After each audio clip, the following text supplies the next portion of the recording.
Assalamualaikum warahmatullahi wabarakatuh. Kami dari kelompok 8 ingin menjelaskan mengenai bab tentang asal mula kehidupan di bumi. Dengan saya Muhammad Randy, NPM 2019 14500 292. Tanpa perlu basa-basi panjang lebar, langsung saja ke materi. Baik. Asal mula kehidupan di bumi. Kapan mulai ada kehidupan di bumi? Usia bumi kurang lebih adalah 3000 juta tahun. Namun hadirnya kehidupan di atas bumi barulah sekitar 2000 tahun. Dan berawal dari makhluk yang sangat sederhana. Hal itu diketahui berdasarkan penelitian dan analisis dengan menggunakan metode perbandingan zat radioaktif dengan zat hasil seluruhnya. Dengan metode itu pula diperkirakan bahwa bumi telah membentuk batuan sejak 5000 juta tahun yang lalu. Dari berbagai penelitian terdapat batuan yang berumur 3,5 juta tahun yang telah menunjukkan tanda-tanda kehidupan atau fosil. Beberapa pendapat tentang asal mula kehidupan di bumi. 1. Francisco Redi, 1626 sampai 1697. Ahli biologi dari Italia dapat membuktikan bahwa ulat pada bangkai berasal dari telur lalat yang meletakkan telurnya dengan sengaja. Dari berbagai percobaan, mendapatkan peristiwa yang serupa. Ia mengemukakan pendapat bahwa kehidupan berasal dari telur atau omne vivum ex ovum. 2. Lazzaro Spallanzani 1729 sampai 1799, juga ahli biologi dari Italia, dengan eksperimen terhadap kaldu membuktikan bahwa jasad renik yang mencemari kaldu dapat membusukkan kaldu itu. Bila kaldu ditutup rapat setelah mendidih, maka terjadi pembusukan. Ia mengambil keputusan bahwa untuk adanya telur harus ada jasad hidup atau omne vivum ex vivum. Louis Pasteur 1822 sampai 1895, sarjana Prancis. Ia melanjutkan teori Spallanzani dengan eksperimen berbagai jasad renik, kemudian menarik kesimpulan bahwa harus ada kehidupan sebelumnya agar tumbuh kehidupan baru atau omne vivum ex vivum.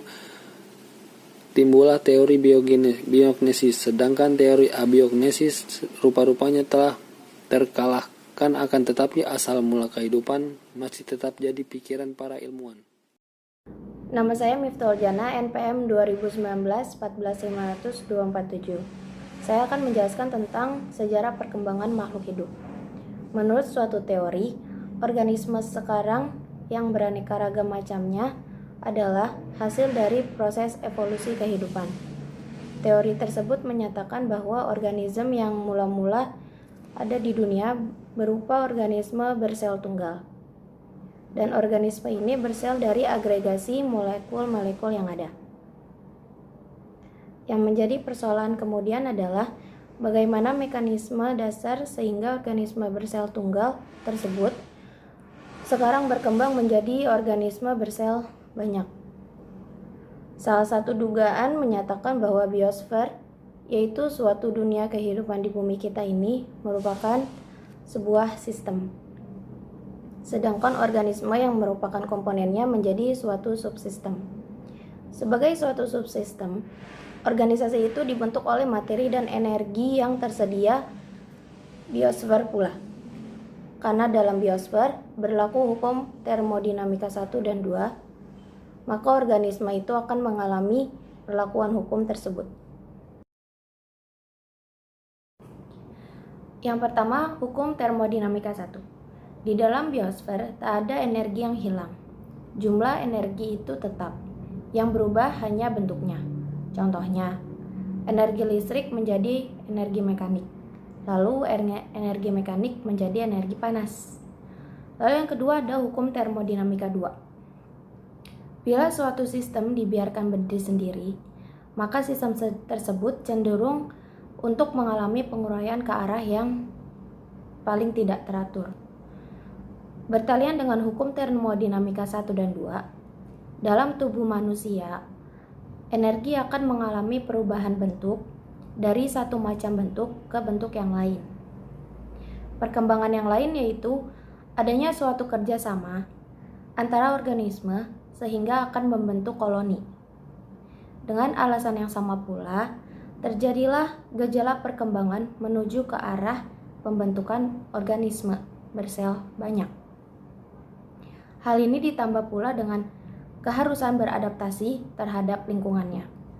Kemudian berkembanglah apa yang dinamakan organisme bersel banyak yang seperti halnya organisme uniseluler. Organisasi multiseluler ini berkembang menjadi beraneka ragam organisme lainnya. Assalamualaikum warahmatullahi wabarakatuh. Saya Fatha Wainingsi. Saya akan menjelaskan perbedaan makhluk hidup dan benda mati. Makhluk hidup merupakan suatu substansi zat yang dapat menjalankan proses kehidupan. Ciri-ciri makhluk hidup: pertama, bernafas dengan oksigen atau O2. Yang kedua, bergerak. Makhluk hidup dapat bergerak baik pindah tempat maupun pergerakan dari bagian-bagian tubuhnya. Sebagai contoh, kuda dapat berlari, burung dapat terbang, ikan dapat berenang. Tetapi, gerakan yang terdapat pada tumbuh-tumbuhan sangatlah terbatas. Misalnya, gerakan daun Mimosa pudica. Kalau tersinggung, gerakan membuka dan menutupnya stomata. Yang ketiga, metabolisme. Makhluk hidup melakukan metabolisme yang meliputi nutrisi, respirasi, sintesis, dan ekskresi. Nutrisi, pengambilan zat-zat makanan dan sumber energi lain dari lingkungannya. Respirasi, menguraikan zat-zat nutrisi sehingga memperoleh energi. Sintesis, pembuatan zat-zat baru yang penting bagi kelangsungan hidup. Ekskresi, yaitu pengeluaran zat-zat yang sudah tidak diperlukan oleh tubuh. Yang keempat, mempertahankan jenisnya atau kehidupannya. Makhluk hidup selalu berusaha untuk mempertahankan jenisnya supaya tidak punah dari bumi. Usaha tersebut meliputi regulasi, reproduksi, adaptasi, dan evolusi. Regulasi fungsinya mengatur keserasian proses yang berlangsung di dalam tubuh makhluk hidup. Reproduksi, kegiatan untuk tumbuh dari muda menjadi dewasa, selanjutnya menjadi tua. Dan kemampuan untuk berkembang biak dengan jumlah sedikit menjadi banyak.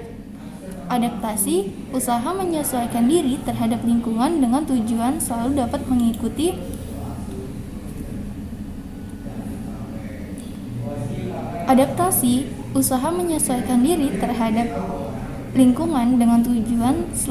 mengikuti perubahan yang terjadi di lingkungan hidupnya. Dan evolusi, suatu perubahan kehidupan menjadi bentuk kehidupan lainnya melalui proses yang memakan waktu yang sangat panjang. Yang kelima, tanggap terhadap rangsang. Makhluk hidup mampu memberikan tanggapan terhadap rangsangan yang diterimanya. Sebagai contoh, sewaktu mata kita terkena sinar matahari yang menyilau, maka dipejamkan mata kita. Nah, di sini cahaya merupakan rangsangan, sedangkan memejamkan mata merupakan tanggapannya. Benda mati dan ciri-ciri benda mati. Benda mati merupakan suatu substansi yang tidak menjalankan proses kehidupan. Ciri-cirinya tentu berlawanan dengan ciri-ciri makhluk hidup yang tadi telah saya jelaskan. Nah, ciri-ciri benda mati: pertama, tidak dapat bergerak. Benda mati tidak dapat bergerak kecuali kalau ada pengaruh luar. Batu bergerak karena ada pengaruh luar yang mengena pada batu tersebut. Yang kedua, tidak mengadakan metabolisme. Benda mati tidak mengadakan metabolisme, kegiatan nutrisi, respirasi, sintesis, maupun ekskresi. Yang ketiga, tidak mempertahankan jenisnya atau hidupnya. Benda mati tidak ada usaha untuk mempertahankan keberadaannya atau eksistensinya. Jadi, benda mati tidak memiliki kegiatan regulasi, reproduksi, adaptasi, maupun evolusi. Yang keempat, tidak ada tanggapan terhadap rangsang. Benda mati tidak mempunyai tanggapan terhadap rangsang yang diterimanya. Jadi, benda mati akan diam saja meskipun datang rangsangan bertubi-tubi dari luar. Dan dengan memahami ciri-ciri makhluk hidup dan benda mati yang telah dijelaskan, kita dapat membedakan antara makhluk hidup dan benda mati. Batu itu benda mati, kucing itu makhluk hidup. Mengapa kita bisa mengatakan bahwa batu itu benda mati dan kucing itu makhluk hidup? Hal ini tentu berdasarkan tanda-tanda yang dapat dipakai untuk membedakan antara benda mati dan makhluk hidup. Berikut ini ialah sifat-sifat umum yang dapat dipakai untuk membedakan antara keduanya. Yang pertama, bentuk dan ukuran. Makhluk hidup mempunyai bentuk dan ukuran tertentu, sedangkan benda mati tidak. Sebagai contoh, batu ada yang sebesar batu pasir, ada yang sebesar gunung, sedangkan kucing bentuk dan ukurannya tertentu. Yang kedua, komposisi kimia. Makhluk hidup mempunyai komposisi kimia tertentu, yaitu terdiri dari unsur-unsur karbon, hidrogen, oksigen, nitrogen, belerang atau sulfur, fosfor, dan sedikit mineral. Sedangkan benda mati komposisi kimianya tidak tertentu. Yang ketiga, organisasi. Setiap makhluk hidup terdiri dari sel-sel. Sel-sel ini membentuk jaringan, dan jaringan membentuk organ. Sistem organ membentuk proses hidup. Pada benda mati, susunannya sedemikian rupa, merupakan hasil dari unsur pokoknya. Yang keempat, metabolisme. Pada makhluk hidup, terjadi pengambilan dan penggunaan makanan, pernafasan atau respirasi, sekresi, dan ekskresi. Sedangkan benda-benda mati tidak mengalami hal-hal tersebut. Yang kelima, irritabilitas. Makhluk hidup dapat memberikan reaksi terhadap perubahan sekitarnya, misalnya cahaya, gerakan, kelembapan, dan suhu. Besarnya reaksi tidak seimbang dengan besar reaksi. Sebagai contoh, besi kena panas akan memuai sesuai panas yang diterimanya. Yang keenam, reproduksi. Pada makhluk hidup terdapat kemampuan untuk membuat makhluk itu menjadi banyak, sedangkan benda mati tidak. Yang ketujuh, tumbuh dan mempunyai daur hidup. Setiap makhluk hidup mempunyai proses pertumbuhan dan mempunyai daur hidup.